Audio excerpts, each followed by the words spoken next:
आज कामकाज सल्लागार समितीने विधिमंडळाच्या हिवाळी अधिवेशनाच्या तारखा पूर्वीप्रमाणे निश्चित केलेल्या आहेत. त्यामुळे 7 तारखेपासूनच नागपूरचं हिवाळी अधिवेशन सुरू होईल आणि कधी संपेल हे 19 तारखेच्या नवीन कामकाज सल्लागार समितीमध्ये ठरेल.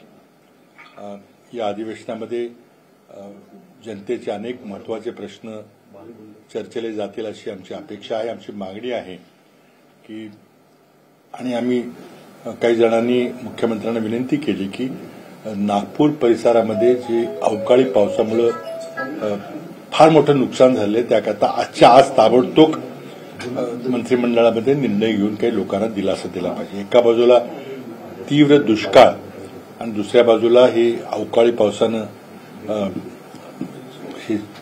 केलेलं नुकसान.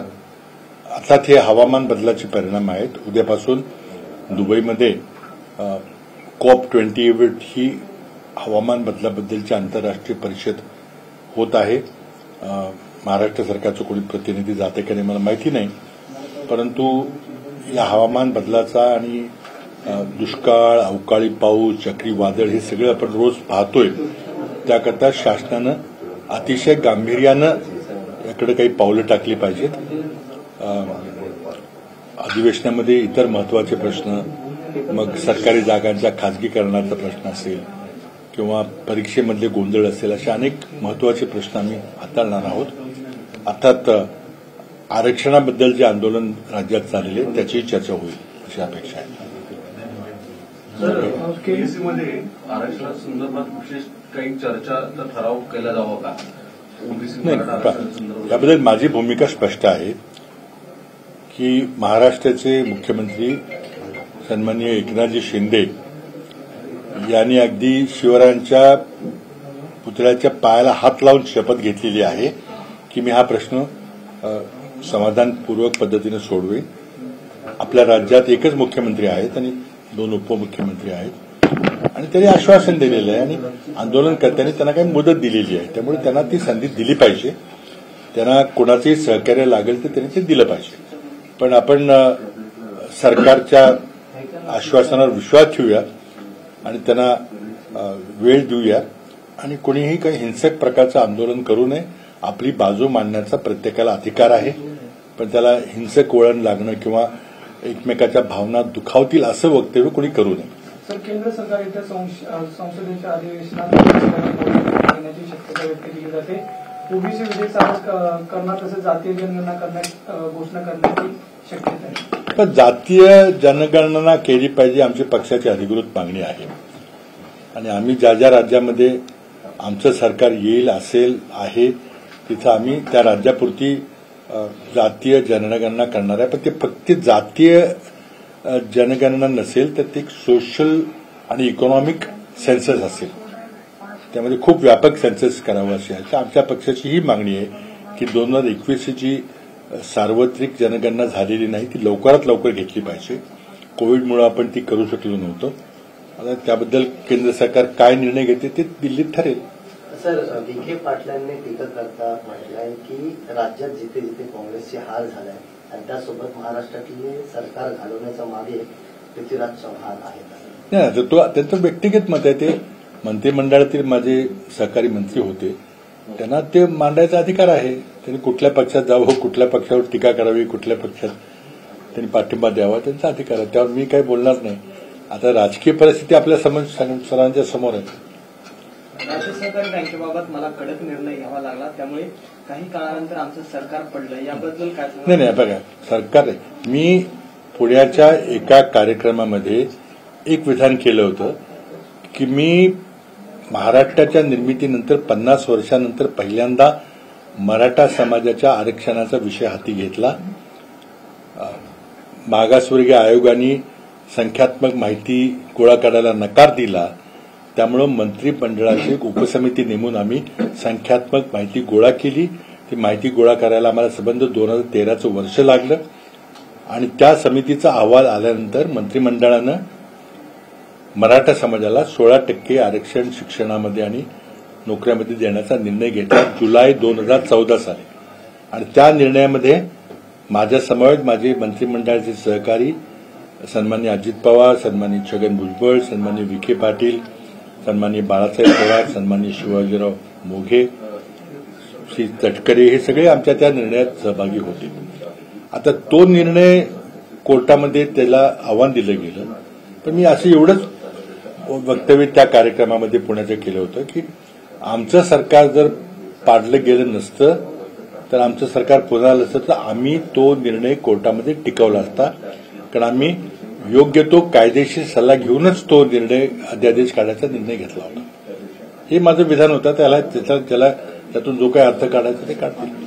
सर, एक दुसरा प्रश्न असा आहे की शिवसेनेमध्ये जे वाद चालू आहे त्याच्यामध्ये आक्षेपार्ह विधान केल्याबद्दल गुन्हे दाखल केले जात आहेत आणि माजी महापौरांना आज अटक देखील झाली आहे, त्यांना न्यायालयीन कोठडी झाली आहे. कशा प्रकारे याकडे आपण बघताय? नाही, आता ते शिवसेनेत काय चाललंय किंवा इतर पक्षात काय चाललंय ते आमचे अधिकृत प्रवक्ते बोलतील, त्यावर मी काय बोलणार नाही. सर, सुनील तटकरे असतील किंवा अजित पवार गटाचे राष्ट्रवादीचे नेते हे तुमच्यावर फार एक वेगळ्या स्वरूपात टीका करतायत की तुम्हाला दिल्लीतलं सुपारी देऊनच 2014 हे हा बालिशपण आहे. आपल्या 30 राज्यामध्ये 3-3, 4-4 प्रादेशिक पक्ष आहेत. देशामध्ये जवळजवळ एक 100च्या वर मोठे प्रादेशिक पक्ष त्यांचं प्रतिनिधित्व आहे. आता दिल्लीच्या नेतृत्वाला एवढंच काम आहे का की 150 कार्यकर्ते कोण कोण कुठं आहे असं नाही. मला कुठलंही मॅन्डेट नव्हतं, कुठलीही सुपारी नव्हती, कुठलीही कॉन्ट्रॅक्ट दिलं नव्हतं. मला फक्त प्रशासनामध्ये जे घटना घडल्या त्यामध्ये प्रशासनामध्ये स्वच्छ कारभार कसा आणता येईल ही एक जनरल डायरेक्शन होतं. ते आमच्या मी मुख्यमंत्री झाल्यानंतर काँग्रेस पक्षाचं एआयसीसीचं बोराडी येथे एक अधिकृत अधिवेशन झालं होतं. त्या अधिकृत अधिवेशनामधले आपण ठराव काढून पाहिले तर त्यामध्ये हे सगळी गोष्टी त्यामध्ये आल्या. तेवढंच मॅन्डेट एआयसीसीने दिलं होतं, दिल्लीने नाही. म्हणजे हायकमांड वगैरे काय नाही. तर हा बालिशपणा आहे की काही ठरवून केलं वगैरे असं काही. 2014 सहकारी विखे पाटील काँग्रेसचे ज्येष्ठ नेते होते, ते सुद्धा थेट काँग्रेस संपवायला तुम्ही जबाबदार. ते त्यांचा वैयक्तिक प्रश्न आहे, काय हरकत मला काही त्याच्याबद्दल म्हणायचं नाही. त्यांनी कुठल्या पक्षात त्यांनी असावं, कुठल्या पक्षात जावं ते त्यांचा अधिकार आहे. आता काँग्रेसमध्ये असताना विखे पीडितात नाही असं आहे. आता भाषा बदलते. नाही ते मी त्यांच्या माझे सहकारी माझ्या मंत्रिमंडळाचे मंत्री आहेत, ते त्यांचे मित्र आहेत. ते मी वैयक्तिक काही टीका नाही करणार त्यांच्यावर, पण तो त्यांचा अधिकार आहे. 2004ला आमचे 2च खासदार आले, पुन्हा 19 एकच खासदार आला, अनेक त्यामध्ये नेते होऊन गेले. पण 2014च्या निवडणुकीमध्ये आमचे राष्ट्रवादीपेक्षा जास्त आमदार होते, कमी होते पण जास्त होते. त्यामध्ये मला वैयक्तिक कुणावर काही बोलायचं नाही. त्यांनी टीका केली त्यांचा अधिकार आहे तो. सर, आरक्षणाच्या मुद्द्यावरून सध्या सरकारमध्येच मतभेद असल्याचं आपल्याला पाहायला मिळत आहे. ओबीसी आरक्षणासाठी छगन भुजबळ यांनी जी आक्रमक भूमिका घेतलेली आहे त्याचसोबत सरकारने जे निर्णय घेतलेले आहेत त्यांचं असं म्हणणं आहे की कुणबी प्रमाणपत्र रद्द करा, त्याचसोबत शिंदे समिती रद्द करा, अशा प्रकारचे ते सध्या. छगन भुजबळ हेही माझे मंत्रिमंडळ सहकारी होते, त्याला त्यांची मतं मांडण्याचा अधिकार आहे. पण सन्मान्य श्री छगन भुजबळ हे मंत्रिमंडळाचे एक सदस्य आहेत. घटनेच्या 75व्या कलमानुसार आणि 164व्या कलमानुसार मंत्रिमंडळ हे सामुदायिकपणे विधानसभेला आणि लोकसभेला जबाबदार असते. एखादा व्यक्ती स्वतःची मतं इतक्या आग्रहपूर्ण मांडू शकत नाही. ते मंत्रिमंडळाचं मत आहे असंच घटनात्मक रीतीने समजलं जातं. त्यामुळे जे सन्माननीय भुजबळ साहेब बोलत आहेत त्याला मंत्रिमंडळाची मान्यता आहे असंच म्हणावं लागेल. किंबहुना मुख्यमंत्र्यांच्या वतीने ते बोलत आहेत, त्यांचं वैयक्तिक मत असू शकत नाही का ते मंत्रिमंडळाचे सहकारी आहेत आणि सामुदायिक जबाबदारीच्या तत्वाप्रमाणे अखंड मंत्रिमंडळ विधानसभेला म्हणजे महाराष्ट्राच्या जनतेला जबाबदार आहे. त्यांचं जे काही मतभेद असतील मुख्यमंत्र्यांच्या बरोबर शिंदे कमिटीबद्दल वगैरे ते त्यांनी मंत्रिमंडळाच्या बैठकीमध्ये आज होणारे तिथं मांडलं पाहिजे. जनतेसमोर मांडून सामाजिक सद्भावना बिघडवायचा प्रयत्न करू नये अशी माझी सर्व नेत्यांना नम्र विनंती आहे. जे तुमची मतं असतील तुम्ही कॅबिनेट मंत्र्यांनी कॅबिनेटमध्ये मांडली पाहिजेत. पण तुम्हाला त्याचा राजकीय उपयोग करून घ्यायचा असेल, स्वतःचं राजकारण करायचं असेल तर ते दुर्दैवी आहे. सर, बिहारप्रमाणे महाराष्ट्र सरकारी आरक्षणाची टक्केवारी वाढवणार का येत्या हिवाळी अधिवेशनात याची? आता ते मुख्यमंत्री ठरवतील ना, मी कसं ठरवणार. सर हिंदी में जानना चाहेंगे सर, आपने कुछ कल एक स्टेटमेंट दिया था कि if NCP would not have withdrawn its support then the reservation issue would have solved. What was that, if you could just tell us. देखिए, मैंने ये कहा था, एक स्टेटमेंट ऑफ फैक्ट था मेरा, जो शायद कई लोग वो इतिहास भूल गए हैं। महाराष्ट्र की निर्मित के बाद 50 साल तक ये मुद्दा ऐसे ही चलता रहा। आप सब जानते हैं कि छत्रपति शाहू महाराज ने कोल्हापुर में 1902 में पहली बार मराठाओं को पिछड़ा घोषित करके उनको 50% आरक्षण दिया था, और कोल्हापुर स्टेट में वो पहली बार दिया गया था। इसलिए छत्रपति शाहू महाराज को देश में लोग सब मानते हैं। यूपी में तो उनके नाम से जिले बने हैं। तो ये मांग बहुत दिनों से चल रही थी। जो काका कालेलकर बैकवर्ड कास्ट कमीशन था, उन्होंने मराठाओं को बैकवर्ड घोषित करने से इनकार कर दिया, मंडल कमीशन ने भी इनकार कर दिया, लेकिन मांग खत्म नहीं हुई। तो जब मैं मुख्यमंत्री बन के आया था 2010 में, जब मैंने अनेक विषय थे मेरे सामने, उसमें से जब इस विषय को मैंने समझने की कोशिश की, तो हमने फैसला किया कैबिनेट में कि भाई इसकी सच्चाई जाननी चाहिए।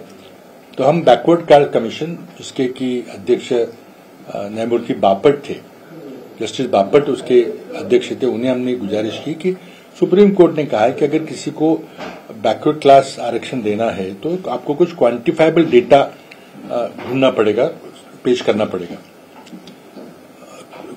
की वर्ड इज क्वांटिफाइबल डेटा।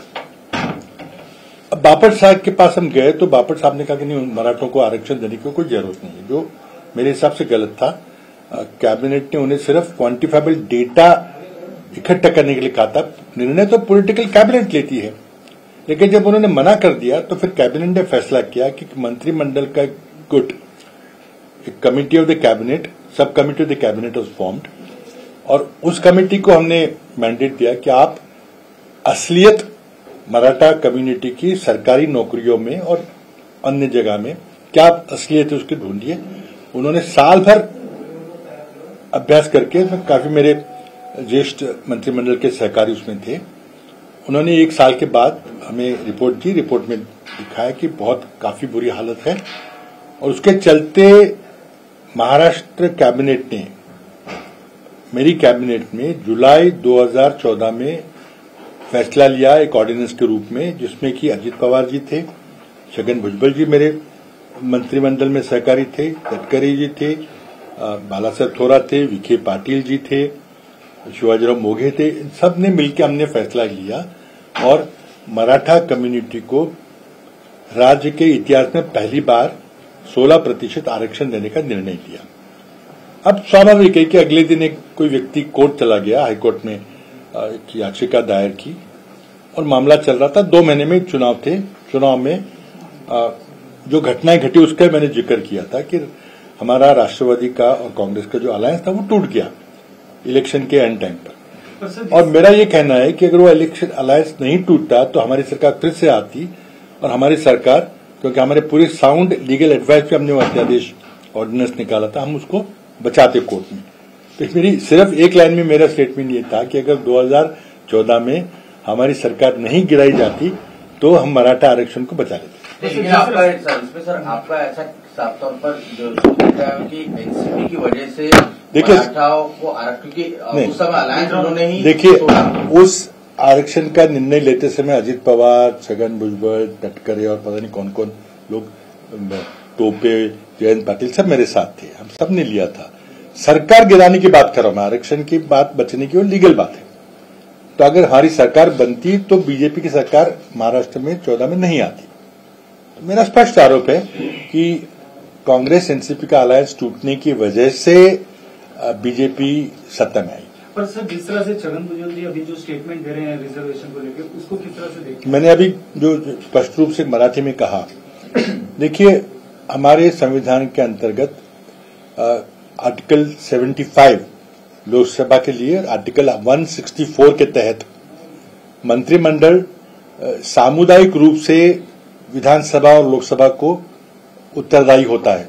उसकी जवाबदारी होती है विधानसभा के ओर, पूरे मंत्रिमंडल की, यानी कि महाराष्ट्र की जनता की ओर। तो किसी मंत्री को अपना निजी राय रख सकता है वो, लेकिन हम तो यही सोचेंगे कि ये राय मंत्रिमंडल की राय है कि जो भी भुजबल साहब कह रहे हैं उनको प्रकट रूप से नहीं कहना चाहिए, उनको मंत्रिमंडल में मुख्यमंत्री से झगड़ा करना चाहिए। जो कहना है, कोई कमीशन बनाओ, कमीशन बिठाओ, रद्द करो, कुछ करो, जो करना चाहिए।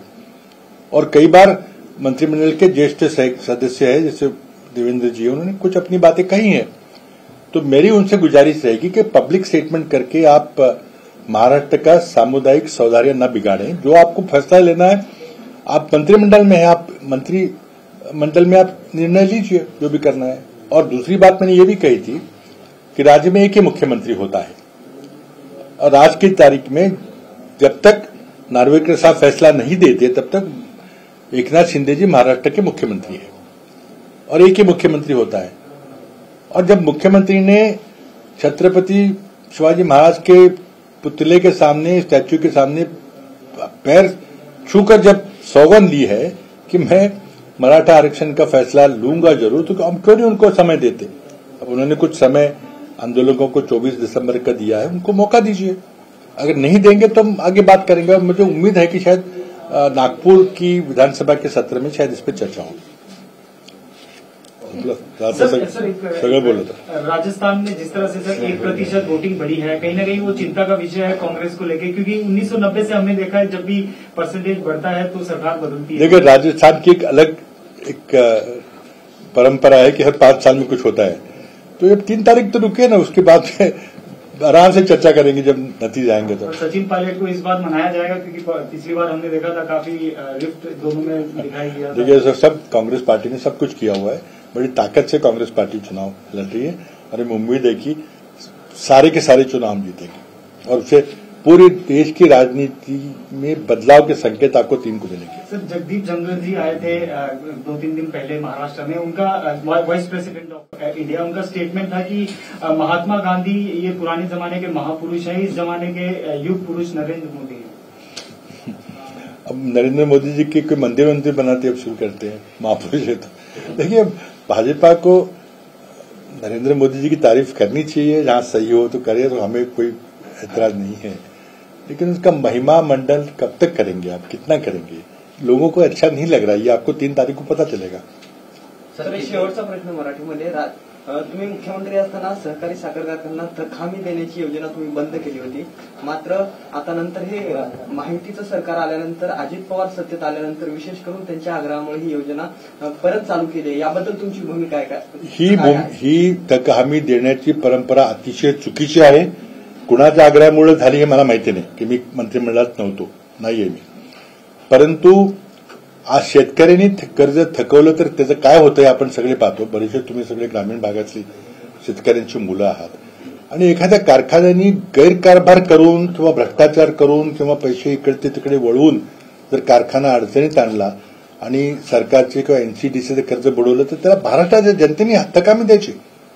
बिलकुल चुकीचा निर्णय आहे आणि याबद्दल महाराष्ट्राच्या जनतेला आंदोलन केलं पाहिजे ना, सरकारला निर्णय परत घेण्याकरता मी बाध्य करणार आहे। अजित पवार सहकारी साखर कारखानदारांना पाठीशी घालत आहेत असं वाटतं? मी त्याबद्दल मी काय बोलणार, मला त्यांनी काय निर्णय घेतले मला माहिती नाही, त्यांचे काय निर्णय त्यांनी घेतला, हा निर्णय कुणी घेतला, हा निर्णय मंत्रिमंडळाने घेतलेला आहे, हा निर्णय एका व्यक्तीने घेतलेला नाही।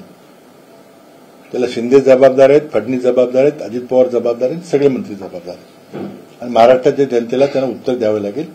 एखाद्या सामान्य शेतकऱ्याने एखाद्या म्हशीचं गायचं कर्ज घेतलं, एखाद्या शेतीवर काही पीक कर्ज घेतलं, तरी फेडू शकला नाही, त्याची काय परिस्थिती होती, जिल्हा बँका वगैरे काय करतात ते आपण सगळं पाहिलेलं आहे। आता मोठे मोठे कारखानदार शेकडो कोटीची कर्ज बुडवतात, कारखान्याचं व्यवस्थापन कशा प्रकारे करतात, कसे पैसे वळवले जातात, काय करतात, कसे खासगी कारखाने विकत घेतले जातात आणि त्यांनी बुडवलेल्या कर्जाबद्दल महाराष्ट्राच्या जनतेने थकामी द्यायची, महाराष्ट्र सरकारने थकामी द्यायची। हा निर्णय मी बंद केला होता, तो पुन्हा या सरकारनं तो निर्णय चालू केलेला आहे। मला वाटतं याचं उत्तर निवडणूक होईल तेव्हाच त्याला मिळेल। रेस्क्यू किया गया, देखो एनडीआरएफ और जो भी लोग उसमें टनल के रेस्क्यू ऑपरेशन में, उनके मैं उनको बहुत बधाई देता हूं। ये दुर्घटना थी, अब किसकी गलती थी क्या थी ये सरकार जांच करेगी, लेकिन बहुत खुशी की बात है कि जो 41 मजदूर अंदर फंसे हुए थे 17 दिन तक, उनको बाहर निकाला गया है। बधाई देता हूं जिन्होंने भी इसमें भाग लिया हो। सर, इसका भी श्रेय मोदी जी लेने की कोशिश कर रहे हैं, ऐसा आरोप लग रहा है। मोदी जी को सब जगह क्यों ला रहे हैं? मोदी जी प्रधानमंत्री है भाई, जो भी होता है देश में अच्छा बुरा उसके लिए वही जिम्मेदार है। सर, एक सवाल ये था सर, छगन भुजबल जिस तरह से लगातार सरकार में रहकर सरकार के ही कुछ निर्णयों का विरोध कर रहे हैं, क्या आपको लगता है कि एक सोची समझी रणनीति के तहत सरकार करा रही है? क्योंकि 24 दिसंबर की मनोज जरांगे पाटिल की वो डेडलाइन भी करीब आ रही है, सभी मराठाओं को एक साथ आरक्षण नहीं देना है, क्या कोई इस रणनीति का काम कर रहा है? निर्णय किस तरह से होगा, क्या होगा, ये मैं नहीं टिप्पणी करता, लेकिन मैंने जो कहा है आपको कि सम्मानीय छगन भुजबल जी मंत्रिमंडल के एक सदस्य है और सामुदायिक जवाबदेही के हमारे संविधान के जो तत्व है, आर्टिकल 75 जो कॉन्स्टिट्यूशन और article 164 of the constitution, the cabinet is collectively responsible to the House of the People यानी लोकसभा एंड विधानसभा। तो ये अकेला कोई अपना विचार नहीं कर सकता। उनके अगर मुख्यमंत्री से कोई मतभेद है तो आज कैबिनेट हो रही, वहां झगड़ा करें ना, कुर्सियां तोड़े, हमें कोई एतराज नहीं है। लेकिन बाहर आप इस तरह से जो विरोधाभास पैदा कर रहे हैं और मंत्रिमंडल में कोई एक वाक्यता नहीं है ये बता रहे हैं, और उसके साथ साथ एक सामाजिक सद्भाव की भावना जो महाराष्ट्र में हमेशा रही है उसको तोड़ने की कोशिश कर रहे हैं। मेरी गुजारिश है मुख्यमंत्री से उनको चुप कराया जाए। सर, विपक्ष और ये लगातार ये मांग कर रहे हैं कि जाति न्याय जनगणना की जाए, कास्ट सेंसस किया जाए ताकि जो विवाद है उससे सुलझे, लेकिन कभी भी ये कैबिनेट हो या ऐसे बयान दिए जा रहे हैं, लेकिन इसके ऊपर कुछ ठोस कार्रवाई करते। देखिए, कांग्रेस पार्टी की पब्लिकली स्टेटेड पॉलिसी है और हमारे जहां जहां राज्य सरकारें हैं वहां हमने ये नीति अपनाई है कि जातिगत और आर्थिक सारी जनगणना होनी चाहिए, देश का सेंसस भी होना चाहिए, हमारी पब्लिकली स्टेटेड पॉलिसी है। अब उसका आगे अंदेशा क्या होगा, आगे कैसे बढ़ाएंगे मैं नहीं जानता, वो हर एक राज्य सरकार को और केंद्र सरकार को निर्णय लेना पड़ेगा। आंकड़े तो आ गए, उसके आगे क्या करेंगे? सर, महाराष्ट्र में किया जाएगा अगर ये जो विवाद हो रहा है ओबीसी वर्सेस मराठा? नहीं, देखिए, ये हम तो सरकार में नहीं है, हम तो सिर्फ अपने घोषणा पत्र में घोषणा करेंगे कि जो भी जब चुनाव आएगा, अगर आएगा कि नहीं पता नहीं, चुनाव कब होगा क्या होगा। अब आसार तो लग रहा है कि जिस तरह से स्थानीय इकाइयों के चुनाव बंद करे गए, हिम्मत नहीं हो रही सरकार की चुनाव कराने की। लोकसभा के 4 बाई इलेक्शन नहीं कराए गए, मुंबई कॉर्पोरेशन हो, पूना कॉर्पोरेशन हो, चुनाव नहीं कराए गए, हमारी जिला परिषद के, नगर पालिका के चुनाव नहीं कराए गए। 1.5 साल तक चुनाव प्रलंबित है। जो राजनीतिक आरक्षण हमने ओबीसी वर्ग को दिया था, जो SC ST को दिया था, वो कागज पर धरा रह गया। 50% महिलाओं को हमने महाराष्ट्र में आरक्षण दिया था। अब चुनाव नहीं कराए गए तो राजकीय आरक्षण का, राजनीतिक आरक्षण का क्या फायदा है? तो ये तो हमारी मांग है कि जातिगत और पूरी आर्थिक तौर पे पूरी तरह से सेंसस किया जाए, और उसके आगे क्या होगा वो सरकार को तय करना पड़ेगा, जो भी सरकार होगी सत्ता में। सर, MSRDCचे जे वादग्रस्त संचालक होते, व्यवस्थापकीय संचालक राधेश्याम मोपलवार, त्यांना आता त्यांच्या पदावरून हटवलं आणि त्यांच्या जागी अनिल गायकवाड यांना आणलंय। समृद्धी महामार्ग देखील मोपलवार यांच्या काळात झालेला आहे। कशा प्रकारे बघता आहेत अशा प्रकारचे अधिकारी जे आहेत ते निवृत्तीनंतर पण आपल्याला त्याच जागेवर पाहायला मिळतात? आता हा विषय जरा मोठा आहे, बरंच बोलावं लागेल, पण मी एवढंच एक जनरली सांगतो की एक 2-3 महिने काही जर अडचण असेल तर प्रशासकीय अधिकाऱ्यांना एक्सटेन्शन देण्याची पद्धत आहे, आम्ही दिले होते। पण वर्षानुवर्ष त्याच पदावर त्या व्यक्तीला ठेवणं उचित नाहीये। त्यातून ज्या कारणाकरता आपण 3-3 वर्षांनी बदला करतो किंवा ज्या कारणाकरता आपण बदल्यांचा कायदा राज्यामध्ये केलेला आहे, त्याचा उद्देश काय आहे की हितसंबंध निर्माण होतात, म्हणून त्या व्यक्तीला त्याच ठिकाणी एका पदावर ठेवू नये। आता तुम्ही ज्या व्यक्तीचा उल्लेख केला ते मला वाटतं कित्येक वर्ष त्या पदावर आहेत, मग त्यामध्ये कोणाचे हितसंबंध गुंतलेले आहेत, काय आहेत, तर ही नवीन सरकार येईल तेव्हा ते चौकशी करेल।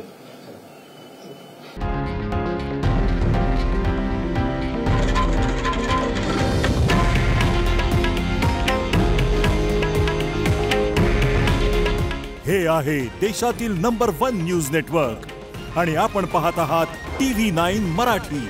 काळजी तुमची, हित महाराष्ट्राचं।